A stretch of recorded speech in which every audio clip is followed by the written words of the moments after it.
nos grabe. Con eso saludo al sensei, a un hombre que no tiene, pero mire, ni un pelo de tonto, y que yo sigo citando por sus muy interesantes discusiones, al queridísimo escritor, analista político, Ramiro Padilla. Querido Ramiro, ¿cómo te va, mano? ¿Qué tal, mi querido Toño? Pues aquí escuchándote, descubriendo que cada día más hace falta una renovación de la clase política. Urge ya alejarnos de estos parásitos, de estas chinches chupasangre que lo único que han hecho es defender los intereses de las grandes corporaciones y defender los intereses de sus partidos a pesar de todo. Es una verdadera vergüenza que tengamos senadores como Josefina Vázquez Mota, como Osorio Chong, como todos ellos, que pues, lo único que hacen es estar saltando para comprarse impunidad. Y tenemos que llegar a un estadio histórico donde ellos sean simplemente una curiosidad histórica, que ya no sean actores de peso. Ya ahí están tratando de obstruir todo, o sea, todo lo que sea en beneficio de México no es conveniente para ellos. Todo lo que sea en beneficio de las grandes compañías, las grandes transnacionales, lo defenderán como López Portillo defendió en el 82 el peso como un perro. Ya están, defenderán a las compañías transnacionales como perros. No sé, es extraño, pero pues vamos, ¿no? De a poco limpiando. Bien lo dijo el presidente hace un tiempo, la corrupción se barre de arriba hacia abajo. Es como ir desmontando un gigantesco edificio de corrupción, y pues tienes que empezar por la azotea, ¿no? Y ahí vamos de a poco, mi querido Toño. Así es, querido Ramiro, yo estoy totalmente de acuerdo contigo. Ya hay que alejarnos de esos parásitos. Son como tú lo has dicho, chinches chupasangre, y algunos de ellos ya muertos. Yo me quedé mucho, y lo he venido citando desde la semana pasada, eso que planteaste en tu última intervención, de cómo, por ejemplo, en el PRD de Mancera, pues ya están más que muertos, como en Pedro Páramo, no más que no se han dado cuenta, ¿no?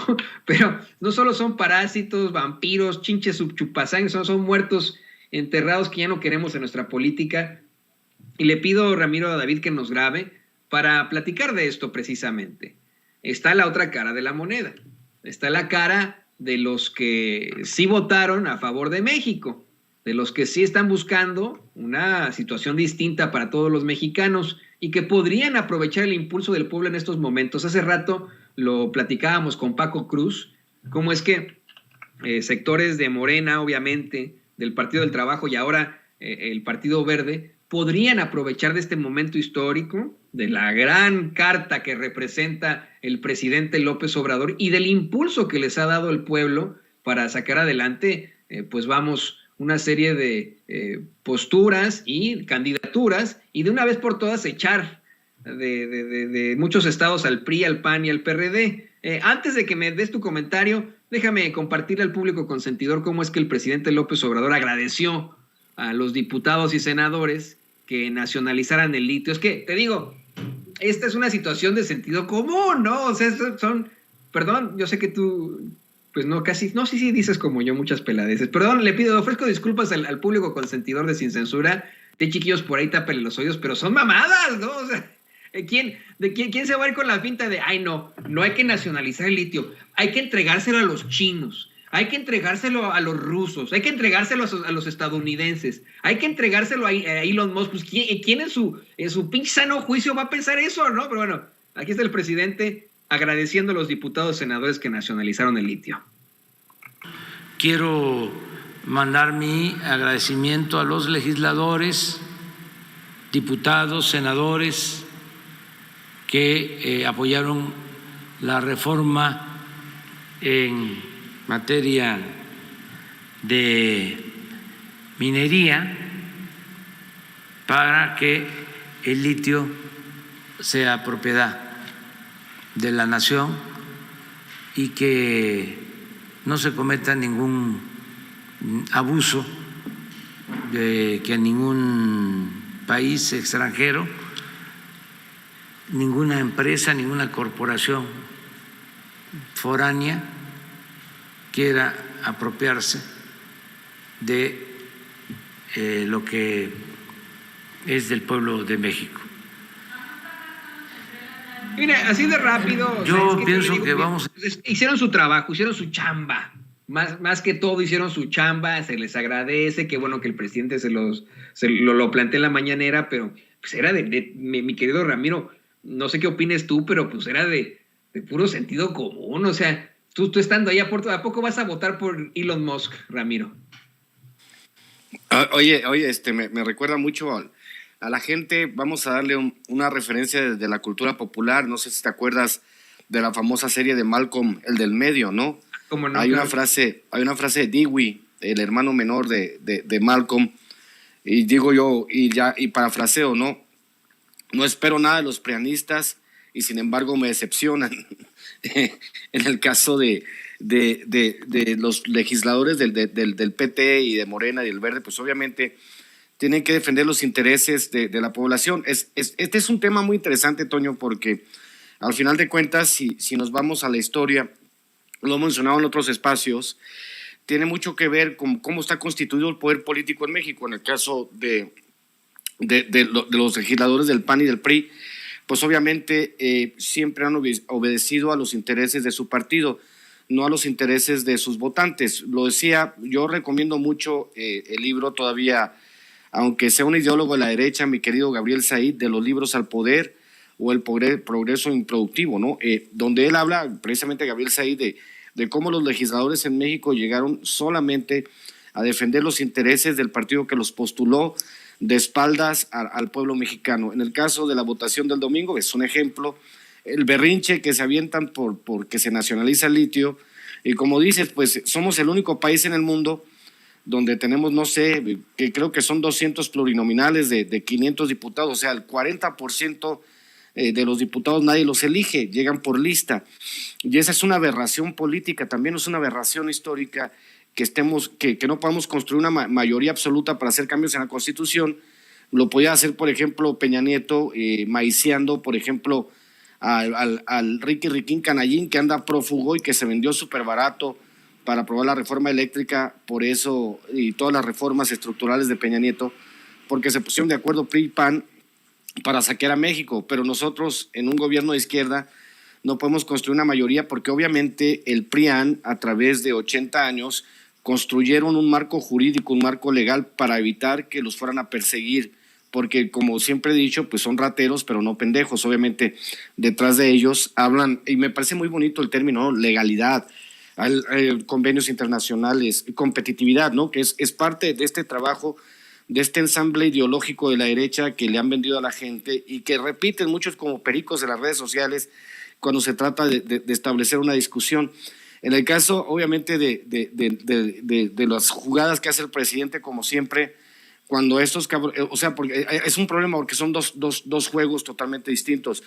Mientras el presidente juega ajedrez, juega la defensa siciliana o juega lo que tú quieras, estos cabrones juegan damas o juegan damas chinas. Entonces, cuando hay diferentes tipos de juegos, pues obviamente que no se van a entender y la oposición viene pulverizando toda esta circunstancia en la cual ellos podían haber ganado un poco, pero pues están, como decía don Porfirio Díaz, no hay quien soporte un cañonazo, no sé si de 30 millones o de 50 millones de pesos por negarse a la reforma eléctrica. Entonces, lo que sigue, obviamente, sabemos, es muy difícil que en estas legislaturas, en los próximos años, se puedan hacer los cambios fundamentales, estructurales, porque obviamente ellos están enquistados y están en la negativa de hacer avanzar, a que avancemos una democracia más plena.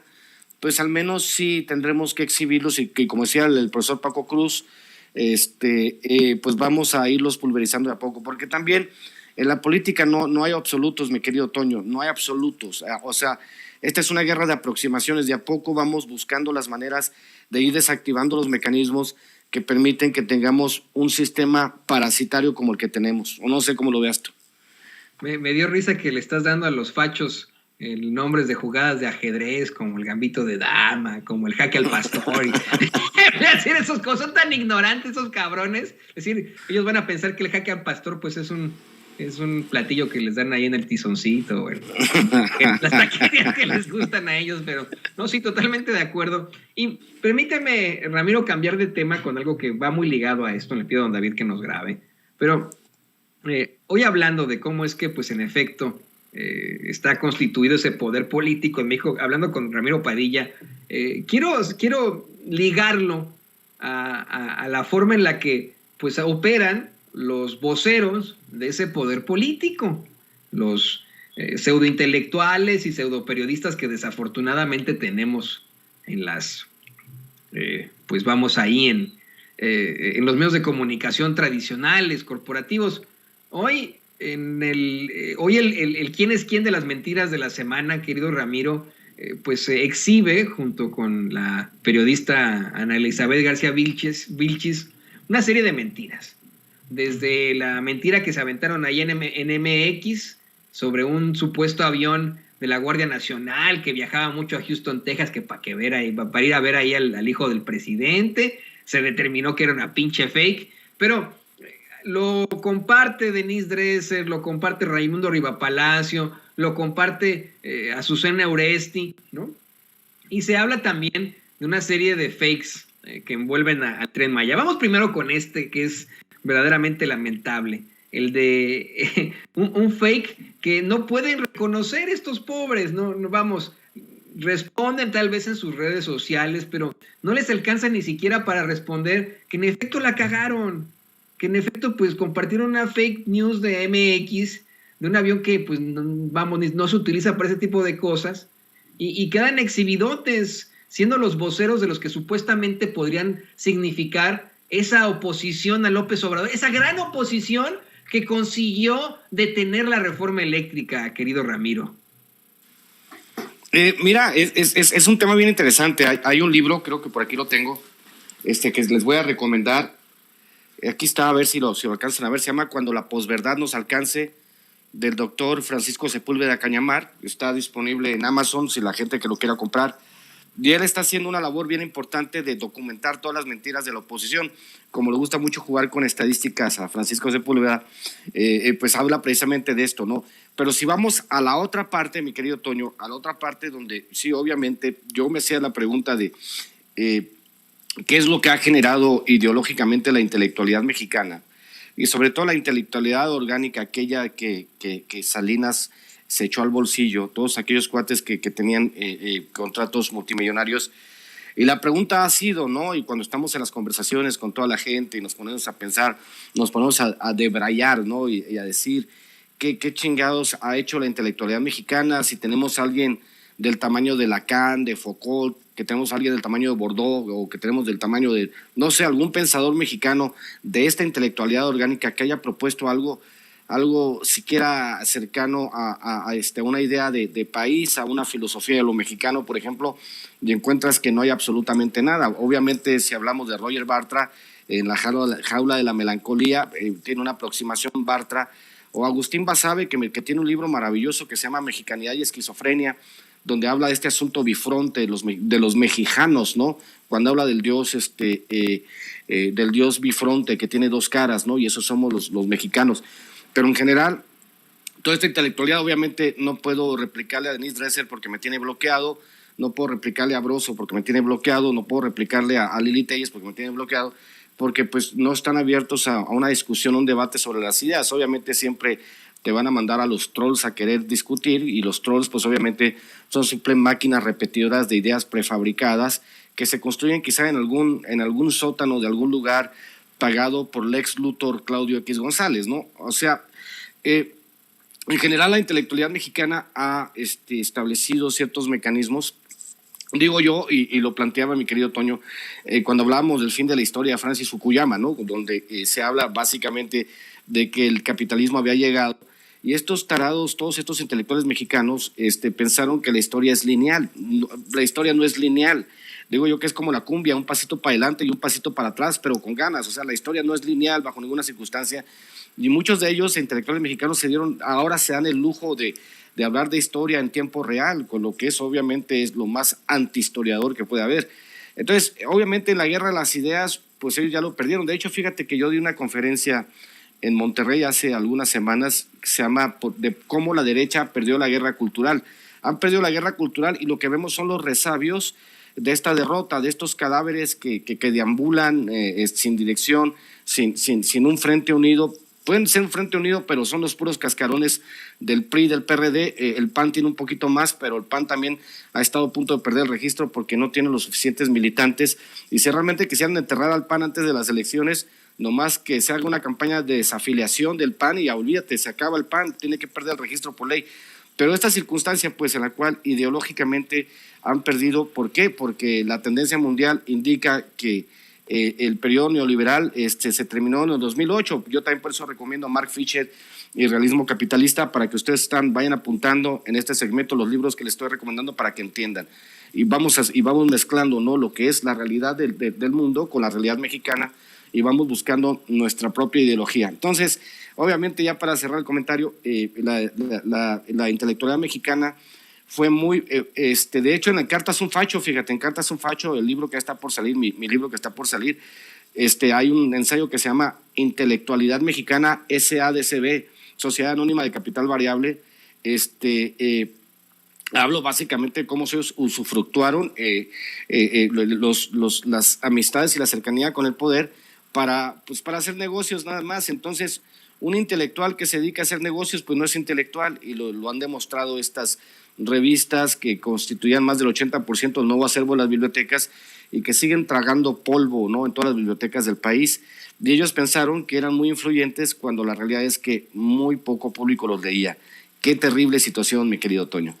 Por eso es que es un grave error llamarle a personajes como Enrique Krause historiador, ¿no? Es un historiador, es un empresario de las publicaciones, si usted lo quiere ver, es un empresario literario, un empresario editorial, si le quiere llamar así, ¿no? Pero historiador no tiene, pero nadita el cabrón, ¿no? O sea, tiene voz de flatulencia, y hasta ahí, ¿no? Pues de ahí en fuera no tiene otra cosa.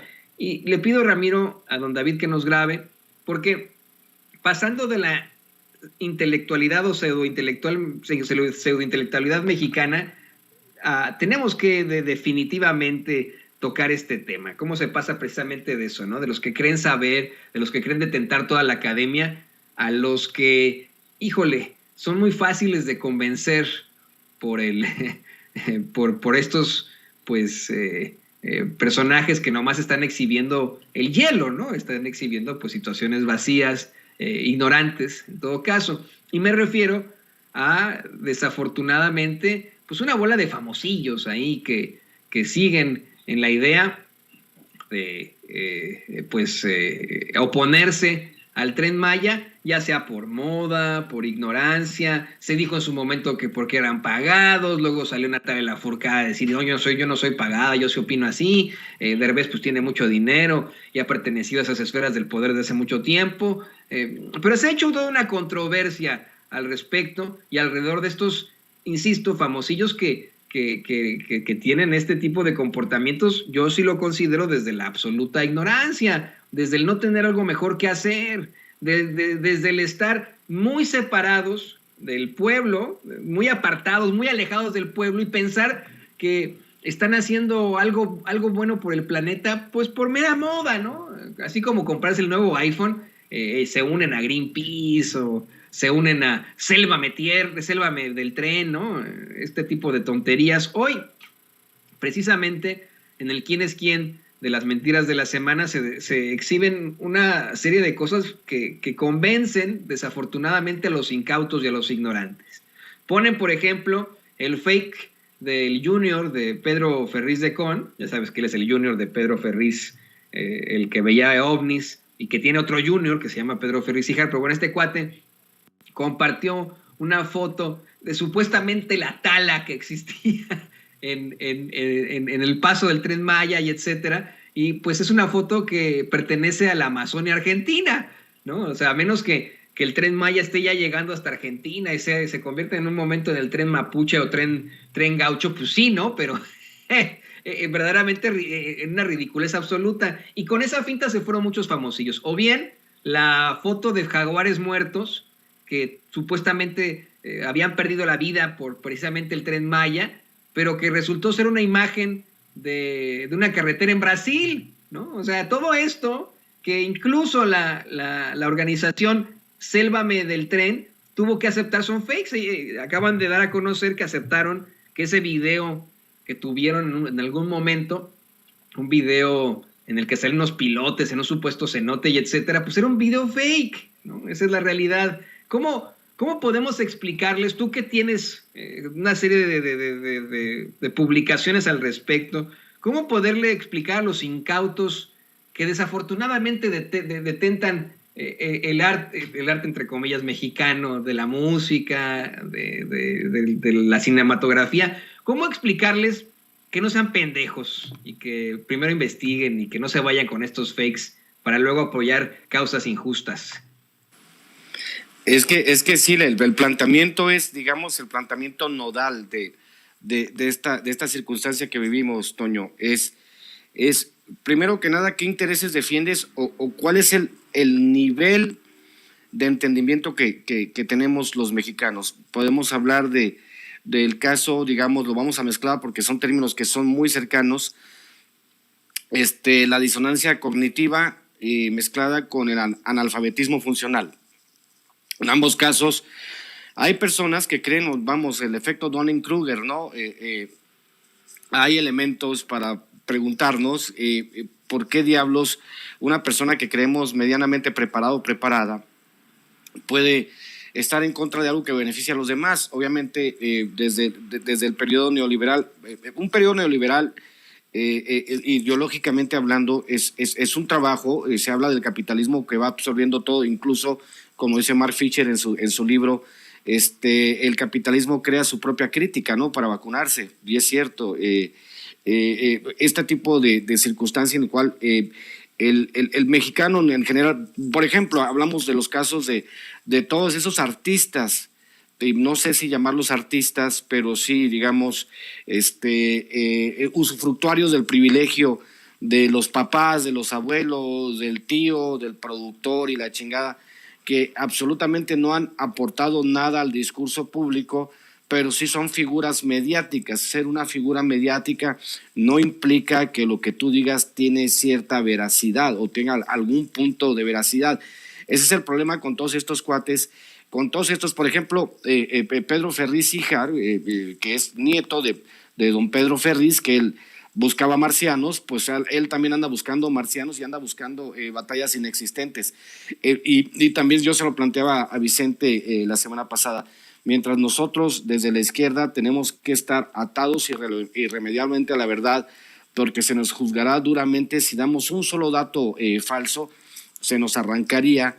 La izquierda la derecha tiene una avenida anchísima, ¿no?, para mentir, para tergiversar, para decir lo que les pega la gana, y no va a haber quien los llame a cuentas. Al menos este ejercicio inédito de los miércoles de quién es quién, pues obviamente lo está exhibiendo, pero hay mucha gente todavía que construyó su cultura a través de Televisa, a través de la televisión, y creen que una imagen respetable, una persona blanca con apellido compuesto, de traje, que sale en la televisión, necesariamente está diciendo la verdad.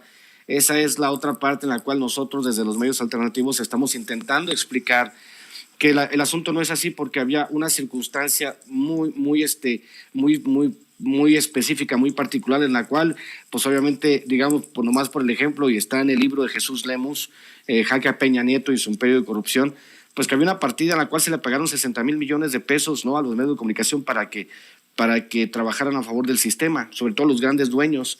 Entonces, estos cuates que se oponen por oponerse, y que obviamente muchos de ellos, como Eugenio Derbez, tenían grandes fideicomisos para hacer sus pinche churros, ¿no?, churros de whitexicans de la Condesa con crisis existenciales, y que no reflejaban en realidad lo que se necesitaba en el cine mexicano, por ejemplo. Estos cuates pues están divorciados de la realidad, esa es la verdad. Están obviamente defendiendo algo que ya no existe, porque el sistema que existió hasta el 2018 ya no existe, ese país ya se acabó. Hay una circunstancia histórica totalmente nueva, y esa circunstancia en el corto, mediano y largo plazo no va a cambiar. Esto significa que nosotros desde la izquierda tenemos el poder absoluto. Obviamente no lo tenemos la Cámara de Diputados y en el Poder Judicial, porque vamos a tener que ir limpiando de a poco, pero estos artistuchos y todos estos tarados que salen a despotricar todos los días en los medios de comunicación deberían de entender que no van a regresar esos tiempos. Ya no son los dueños del país, los dueños del país somos todos los mexicanos. Y cuando ellos entiendan eso, probablemente puedan variar un poco o se pongan a estudiar, a interpretar todos esos libros de historia que nos han dicho básicamente que vivimos en un soberano error y que hubo una pequeña casta de mexicanos que se adueñaron del país y crearon una suerte de neofeudalismo, porque ganar 88 pesos diarios de salario mínimo es un insulto por donde tú lo veas, siendo nosotros entre la décima y la decimoquinta economía del mundo. Tener salarios del nivel de Haití es obviamente una muestra de que el país ya no estaba funcionando. Entonces, pues ya que les vaya muy bien a todos ellos, que sigan diciendo, pero sobre todo es muy importante, lo digo también en el libro del Pequeño Chairo, cuando alguien dice una cosa hay que preguntarse quién lo dice, por qué lo dice y desde dónde lo dice. Yo pongo el claro ejemplo de Loret de Mola. ¿Quién lo dice? Loret de Mola. ¿Por qué lo dice? Porque le paga Latinos, ¿no? ¿Desde dónde lo dice? Desde un medio pagado por Roberto Madrazo. Obviamente, entonces, si le va restando, su credibilidad es igual a cero. Ese es el tipo de cosas que tenemos que hacer. Por eso es tan importante un espacio como el de Sin Censura, donde estamos nosotros, obviamente, igual que tú, Toño, pues yo también soy bien pinche grosero. Pero de repente me he tenido que reservar un poco porque llega gente y me dice, Ramiro, mi hijo de 10 años te ama. Y yo, chingas, pues señora, ¿por qué deja que vea este contenido para adultos si soy bien pinche grosero, no? Pero bueno, ¿qué puedo hacer, mi querido Toño? De que yo le decía a esa gente, oiga, pues dígale a su chamaco que las groserías son construcciones sociales, como una mera falda. Y luego dijeron, ¿así le vas a decir eso a tu hijita cuando crezca? Y ahora que pues yo de vez en cuando se me sale alguna pelada, digo, no, pues no voy a decirle eso. Así que entiendo el respeto que le tienes al público consentidor de Sin Censura, mi querido Ramiro. Yo quiero insistir con eso y también se lo diría a mi chiquilla, pues que no diga peladeces, pero que son meras construcciones sociales y así de sencillo. Y como siempre me llama mucho la atención esto que tú planteas. Te seguiré citando durante la semana a esta gente que construye su cultura a partir de lo que vio en Televisa, imagínate, ¿no? Por eso es que muchas de las formas que existen en estos momentos, mi querido Ramiro, en nuestros principales cuerpos legislativos, pues se parecen a un episodio del Chavo del Ocho o del Chapulín Colorado, todas estas expresiones de los máximos representantes de la ultraderecha mexicana, como el senador Longaniza, Julen Rementería, Xóchitl Gálvez, Kenia López Rabadán, pues es por eso construyeron su cultura a partir de lo que vieron en Televisa, en TV Azteca, y ni modo, no nos queda de otra. Querido Ramiro, ¿por qué no nos compartes tus redes sociales para que la gente se ponga en contacto contigo y te siga regañando por ser un perdulario como tu servidor? Pues estamos a través, hoy tenemos programa a las 9 de la noche, estamos trabajando un proyecto con el profesor Francisco López y con mi querido Abel Ayala. Nuestro proyecto se llama Chaironomics, ¿no? Estamos hablando de economía desde una perspectiva, obviamente el doctor Francisco López es buenísimo, le ha dado sus cátedras a los fachos en todos lados. Ya próximamente estoy intentando encontrar la foto de la portada de Cartas a un Facho, no sé si la producción la tenga mi querida Adri y Alexis. Estamos por sacar ya Cartas a un Facho, que es aquí ya lo encontré, se la voy a mandar ahorita a la producción, para que vayan conociendo a la gente, a ver si está Adrianita, y si no te la mando a ti, Ceci, ahí está, para que sepa la gente, al público de Sin Censura, que ya estamos por lanzar la continuación del Pequeño Chairo, que es Cartas a un Facho, que va a ser la segunda parte de la trilogía, y próximamente, pues obviamente, pues seguiremos en este tema de Chaironomics, hablando de temas económicos, obviamente el viernes entre Chairos y Fifís, con mi ayudante, mi chalán, César Gutiérrez Pliego, y pues estamos en @Chairo Ilustrado, Ramiro Atondo, y pues vamos con todo, mi querido Toño, vamos a seguir picando piedra, vamos a seguir haciendo que Sin Censura crezca, y yo les digo también a mis queridos amigos fachos de todas las latitudes, si con el 50% de cobertura de internet le estamos pegando una mega chinga a los medios chayoteros, imagínense cuando ya haya internet en todos lados, o sea, se acabó también. Las sociedades evolucionan hacia nuevas alternativas y nosotros, al menos por los próximos años, vamos a ser la alternativa más creíble para que la gente entienda cuál es la verdad, porque nosotros no tenemos ningún incentivo para decir mentiras. Bueno, lo más importante para nosotros es nuestra credibilidad, porque como decía mi abuelo, la reputación es una camisa desechable y solo te dan una a la vida. una vez que la pierdes no la puedes recuperar. Te mando un abrazo, mi querido Toño. Un abrazo, querido Ramiro. Exactamente, imposible recuperar la reputación, y bien lo sabe el pseudoperiodista Carlos Loret de Mola, mejor conocido como Los Montajes, por la serie de montajes que ha implementado. Así que bueno, y sí, en efecto, en unos años, fíjese, va a ser la situación muy distinta. Yo hace aproximadamente 7 años asistí a una junta de ejecutivos cuando todavía pertenecía a Azteca América, en la que estaban todos muy preocupados con qué es lo que iba a pasar con el futuro de los medios de comunicación. No entendían las redes sociales y sabían que se enfrentaban a un monstruo que los iba a suplantar en cualquier momento. Eso ya está ocurriendo, esa ya es la realidad, y pues ni modo, a esa se tienen que enfrentar. Así que bueno, quiero leerle un mensaje antes de que continuemos con el programa de Dani Sanz. Dice: Toñín, respeta las creencias de los demás. Se refiere a cuando pues hay papás que no quieren que sus hijos digan grosería. Estoy de acuerdo con eso, no me entendió usted bien, Dani.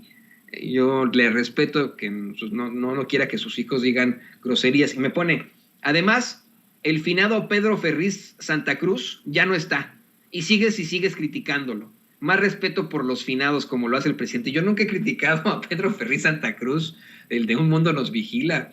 Al que critico es a su junior y al junior de su junior, pero a él no, para nada. De hecho, le tengo la pregunta de los ¿cuántos eran? Híjole, ese ya no me tocó mucho, pero bueno. Le pido a don David que nos grábenos, don David, para darle contexto a nuestro siguiente y muy admirado invitado.